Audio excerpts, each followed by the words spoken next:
Nipple discharges, types of nipple discharges में यही बात आता है कि डिस्चार्ज फिजियोलॉजिकल हो सकता है या कि नॉर्मल फिजियोलॉजी, और पैथोलॉजिकल कंडीशंस के कारण भी निपल डिस्चार्ज होता है।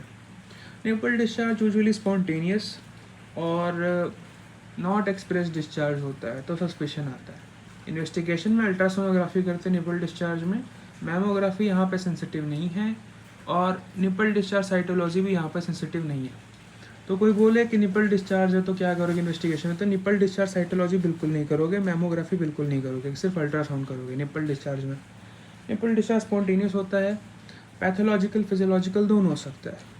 फिजियोलॉजिकल डिस्चार्ज में जैसे कि सीरस हो सकता है, मिल्किश हो सकता है और ब्लडी हो सकता है, जबकि पैथोलॉजिकल डिस्चार्ज बहुत सीरस, मिल्किश, ग्रीन ब्लू और ब्लडी। तो अगर फिजियोलॉजिकल डिस्चार्ज का बात करते हैं तो अगर सीरस है तो प्यूबर्टी और प्रेगनेंसी में होता है, मिल्किश है तो लैक्टेशन में होता है डिस्चार्ज, ग्रीन ब्लू नहीं होता फिजियोलॉजिकल। ब्लडी हो सकता है जैसे कि बाइट, अगर बेबी है, बेबी बाइट कर दिया निपल को तो, duct papilloma, single duct papilloma है तो, और उसके अलावा लैक्टेशन जिसमें कि ड्यू टू क्रैक्ड निपल है, तो अगर क्रैक्ड निपल में लैक्टेशन हो रहा है तो ब्लड निकलेगा। बेबी अगर काट दिया ज़्यादा कस के तो वो भी निकलेगा।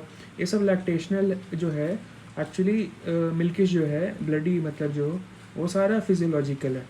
और पैथोलॉजिकल में मेनली सीरस में आता है कैंसर और डक्ट एक्टेसिया।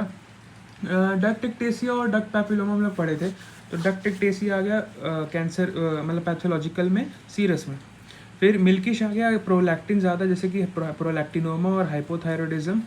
उसमें ट्रीटमेंट अपने को पता ही है, हाइपर प्रोलैक्टिनोमा में क्या देते हैं, कैबरगोलिन और ब्रोमोक्रिप्टिन, जो डोपामीन के वो है एगनिस्ट, कैबरगोलिन और ब्रोमोक्रिप्टिन, अपन उसमें भी पढ़े थे राइट, गाइनी में। फिर आते हैं ग्रीनिश और ब्लूइश में, तो उसमें देते हैं डक्ट एक्टेसिया मोस्ट कॉमन और मल्टीपल डक्ट्स।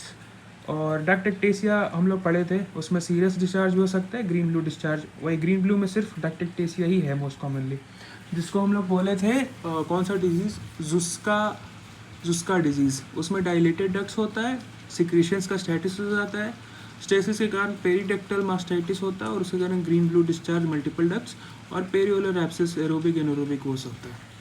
तो वही डक्ट एक्टेसिया ग्रीन ब्लू में आ गया। और डक्ट एक्टेसिया ऐसे सीरस में भी है, और कैंसर हो गया सीरस और ब्लडी, ठीक है।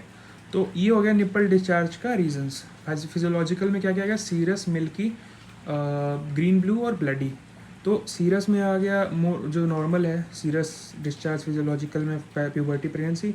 मिल्किश हो गया लैक्टेशन, ब्लडी डिस्चार्ज हो गया वो क्रैक निपल का लैक्टेशन और बेबी वाइट। और पैथोलॉजिकल में डक्ट एक्टेसिया और कैंसर।